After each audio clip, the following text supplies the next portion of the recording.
La mobilité est un véritable enjeu pour l'accès au travail et parfois le permis de conduire est aussi un permis de travailler.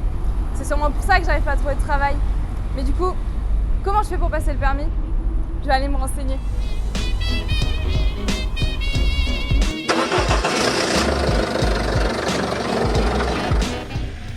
Alka, t'as pensé à faire tes réglages? Oui, j'ai vérifié le rétro, le siège, te demande d'attacher sa ceinture. Ok, parfait. Pour répondre à ta question, Clara, pour passer le permis en France, il y a d'abord un examen théorique, qui est le code de la route, et ensuite un examen pratique, qui est la conduite. D'accord. Du coup, Alka, c'est toi qui le conduis, t'as le permis? Non, j'ai pas le permis, mais je suis conduite supervisée. Bah pourquoi tu fais pas les heures de conduire avec le téléphone? Moi j'ai passé le code de la route avec eux et ça se passe très bien. Oui, c'est ce que je veux faire. Moi aussi, j'ai fait les 20 heures. Concentre-toi sur ta conduite, je vais lui expliquer. En fait, Alket, il a aussi fait ses 20 heures de conduite à l'auto-école, mais il se sentait pas prêt de passer son permis, du coup il est en conduite supervisée avec moi. D'accord. Et c'est possible de faire de la conduite accompagnée même après 18 ans? Non, c'est pas pareil, les conduire accompagnés c'est avant 18 ans. Mais les conduire supervisés c'est après. Oui, exactement. En fait, la conduite supervisée, c'est après 18 ans, enfin il faut avoir 18 ans minimum, il faut avoir fait 20 heures de conduite avec son auto-école, avoir eu le code de la route, avoir eu un avis favorable de son moniteur d'auto-école, l'accompagnateur doit avoir 5 ans de permis minimum, et il n'y a pas de durée de distance minimale à parcourir. Ah bah trop bien, en fait c'est ça que je veux faire. Mais t'as 16 ans, tu peux pas le faire. Mais tu peux le faire le conduire accompagné. Ah, et c'est quoi la différence? Bah, la différence, c'est justement qu'en fait, dans une conduite accompagnée, tu peux la faire entre 15 ans et 18 ans minimum, avoir eu le code de la route, avoir fait 20 heures de conduite minimum, avoir eu un avis favorable du moniteur d'auto-école.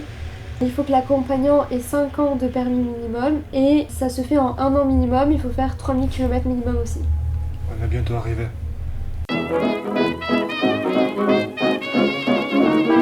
Alors, depuis la dernière fois, tu t'es décidé à passer le permis? Oui, j'ai regardé, mais ça a l'air de coûter cher et je sais pas du tout s'il y a des aides financières. Oui, il y en a plein, je t'explique. Si tu es au RSA, il y a des aides du département de la Gironde sous certaines conditions. Avec Pôle emploi, tu peux bénéficier jusqu'à 1 200 € en fonction de ta situation et de ton projet professionnel.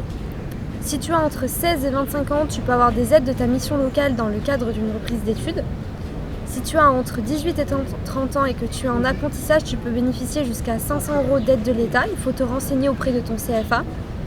Dans le cadre d'une formation, tu peux avoir des aides de la région Nouvelle-Aquitaine.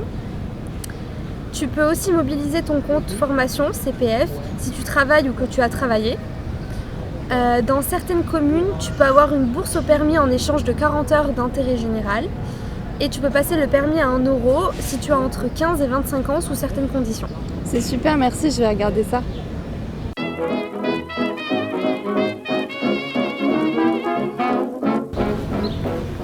Salut les filles. Salut les filles. Salut!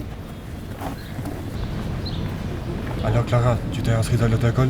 Pas encore, mais maintenant que j'ai toutes les informations et que je sais comment payer, je pense que je vais faire une conduite classique comme Hussein. Comme ça, je pourrais passer mon permis plus vite. Un homme aussi avait son permis avant de série, c'est pour ça que ça va plus vite. Ah, mais pourquoi tu l'as pas échangé en arrivant en France alors? Bah en fait, il y a une liste de réciprocité entre la France et les autres pays pour pouvoir échanger son permis. Et si ton pays n'est pas dans la liste, tu ne peux pas faire l'échange. C'est pour ça que je dois le repasser, la série n'est pas dans la liste. Ah, je savais pas. Et si ton pays est dans la liste, il faut faire la demande la première année après l'obtention de ton premier titre de séjour en France. Tu vas sur le site de la NTS et tu regardes les conditions pour faire la demande. En l'occurrence, il faut être majeur en France, résider en France, avoir un titre de séjour valide en France. Il faut respecter les conditions médicales notées sur le permis et ne pas avoir eu de suspension de permis dans d'autres pays. Et quand le pays n'est pas dans la liste, comme pour moi, on ne peut pas le changer. Et il faut donc repasser le code de la route et l'examen du permis. Mais comment on fait pour réussir le code de la route? Ça a l'air difficile. Non, ne t'inquiète pas, tu peux le réviser gratuitement en ligne sur des sites et des applications. Mais tu peux aussi t'inscrire en tant que candidat libre pour passer le code et le permis. Si tu as besoin, tu peux passer les 2 examens avec un interprète. Est-ce que je peux faire ça moi? Eh ben non, t'as déjà 16 ans. Maintenant que tu as réussi ton permis, on va te donner un certificat d'examen du permis de conduire, CEPC. Il va remplacer ton permis de conduire pendant 4 mois. C'est ce document qu'il faut présenter à la police en cas de contrôle. Mais attention, ce certificat te permet de conduire uniquement en France. Pendant ces 4 premiers mois, tu dois faire une demande sur le site de l'ANTS pour obtenir ton permis de conduire définitif. Pour faire cette demande, tu devras fournir ton titre de séjour, un justificatif de domicile de moins de 6 mois, un code photo signature numérique et la copie de ton certificat d'examen du permis de conduire. Don't talk about me when I'm gone. Oh honey, though our friendship ceases